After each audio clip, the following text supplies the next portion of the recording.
Selamat pagi untuk kita semua. Sebelum kita memulai pembelajaran kita, ada baiknya kita buka dengan doa pembuka dan Bapa, Putra, Roh Kudus. Amin. Puji dan syukur atas kehadirat-Mu ya Bapa, kami dapat melakukan pembelajaran ini dalam keadaan sehat. Dan doa kami sampaikan pada Putra-Mu Yesus Kristus. Amin. Bapa, Putra, dan Roh Kudus. Amin.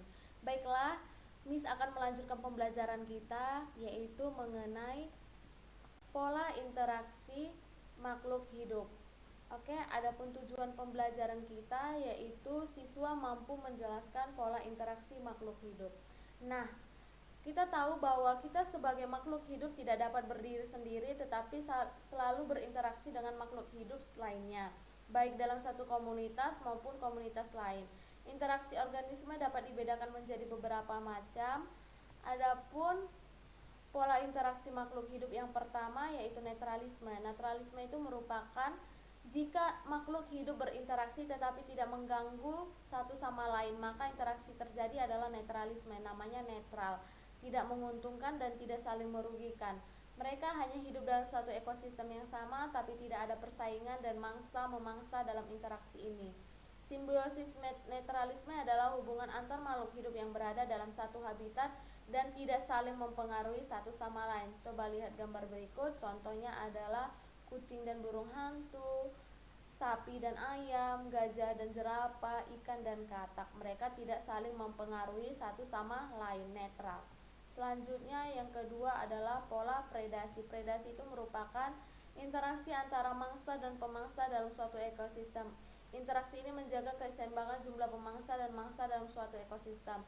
Contohnya, singa yang memakan rusa dan ular yang memakan tikus, yang dimana terjadi antara pemangsa atau predator dan makhluk hidup yang jadi mangsanya atau prey. Contohnya, lihat gambar berikut, yang dimana ikan hiu memangsa ikan lumba-lumba dan adanya macan memangsa kijang dan hewan-hewan lainnya yang sangat membutuhkan makanan. Selanjutnya ada pola kompetisi. Kompetisi itu merupakan interaksi dua jenis makhluk hidup yang saling bersaing untuk mendapatkan atau memperebutkan makanan yang sama, jenisnya yang sama. Contohnya, perhatikan, adanya sekelompok atau populasi makhluk hidup seperti singa yang memangsa makanannya seperti ayam ataupun kelinci. Adanya persaingan antara kerbau, kambing untuk mendapatkan rumput dalam sebuah ekosistem padang rumput. Mereka ini memangsa atau memakan makanan yang sama dalam suatu populasi yang sejenis. Oke, selanjutnya ada antibiosis. Antibiosis itu adalah interaksi antar makhluk hidup di mana salah satu makhluk hidup mengeluarkan zat antibiotik yang dapat membahayakan makhluk hidup lainnya, yang dimana makhluk tersebut mengeluarkan zat tersebut untuk mempertahankan kehidupannya dari keterancaman makhluk hidup lainnya. Contoh yang pertama adalah jamur. Jamur penicillium ini menghambat pertumbuhan beberapa jenis bakteri sehingga tidak dapat berkembang. Yang kedua adalah brokoli dan jamur Verticillium sp, di mana ia mensekresikan atau mengeluarkan zat anti jamur dalam tubuhnya. Yang selanjutnya adalah simbiosis. Simbiosis itu merupakan interaksi antar dua makhluk hidup berbeda spesies yang saling berhubungan, di mana simbiosis itu terbagi atas tiga. Yang pertama ada simbiosis mutualisme.